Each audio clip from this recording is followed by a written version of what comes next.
രാഗഭൂഷിത പദങ്ങളും ചടുലതാളമോടു തിരുനടനവും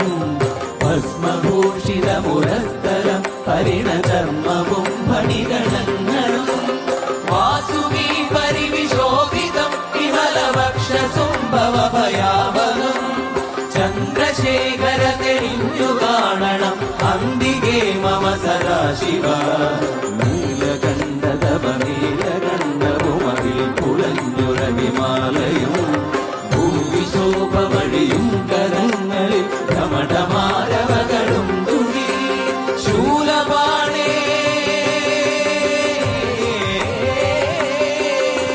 ശൂലപാണി മഹാത്രിശൂലമധുരകവുമേ നിഗതിയേകുവാൻ ചന്ദ്രശേഖര തെളിഞ്ഞു കാണണം അന്തികേ മമ സദാശിവ ചന്ദ്രശേഖര തെളിഞ്ഞു കാണണം അന്തികേ മമ സദാശിവ